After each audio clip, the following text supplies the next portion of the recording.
Las Vegas, the gambling capital of the world. But for 20-year-old Alex, a trip to the casinos of Sin City in 1998 would mark the beginning of one of the most infamous gambling computer hacks in history, a scam that would change the entire gaming industry forever. We were on an all-expenses paid trip doing a software demo. I didn't know anything about gambling. I hadn't even been to Vegas before. We were messing around in a casino hall and my girlfriend was at one of the slot machines. She said, "Aren't those machines based on computers? You guys are into computers. Can't you do something so we can win more?" It was a joke, but we got kind of curious. So started to look into it when we got back home. We realized they were run by computer programs, basically. So then we started thinking, was there some way that you could crack these machines? Using technology to scam slot machines was nothing new, but it had always involved an inside man who could manually open machines to change settings or replace firmware. Alex planned to do something very different.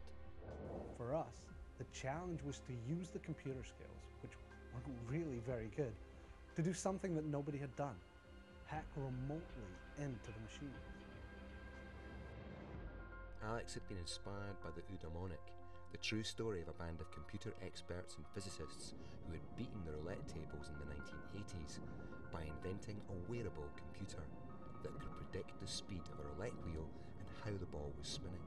They won many thousands, but were ultimately let down by cumbersome technology and the fact that the scam required so many people to make it work. Technology had moved on now. Many of the games and casinos were now computer-based. But to work out exactly how these slot machine computers worked, Alex had to get his hands on one. To buy a slot machine, basically you just had to go in and show ID from a state where these machines were legal to own. A lot of old machines get grey marketed, sold outside accepted channels to places like social clubs. They were basically the exact same production units they use on the casino floor. They paid $1,500 for their machine, but when he opened it up, Alex got another surprise. It turned out they had used a really basic chip, similar to the type you'd find on an old Atari computer. It was an 8-bit chip with 64K memory space. Tiny. With this realization, Alex knew that whatever the computer code running the game was, it had to be a very simple one. The computer code we downloaded from the chip was a really simple binary one. We figured out how numbers in the code turn into cards on the machine. So we basically got a design overview of how the code deals with cards. But the key to Alex cracking the code and the thing that made the whole scam possible lay in a fatal flaw in the computer's supposed random number generator. The numbers produced were not really random, but rather sequential numbers that rotated. The machines have to provide predictable sequences. If it's truly random, they can't see the odds. They can't verify what the odds really are. So the designers want to be able to verify that they have the right statistics, or else they feel like they don't have control over the game. All we had to do was to write a program which copied the one in the slot machine we had. One of us would then simply see what cards showed up on the last play of the machine and then feed that data into our own computer program back at home, which would identify that sequence of cards.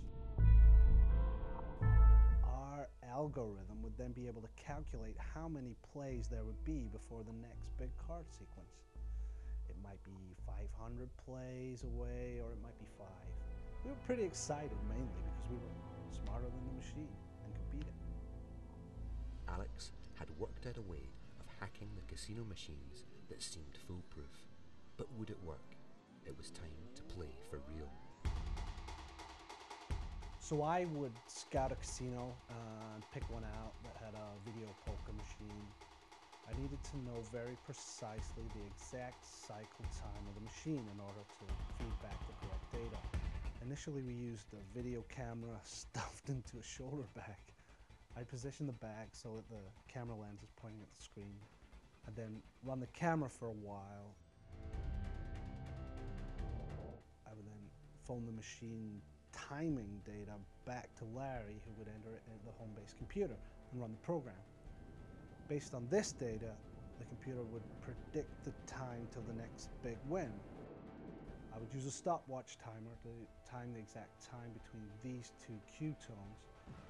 I'd then go back to the machine, start the timer, and when it beeped, I'd hit play on the machine.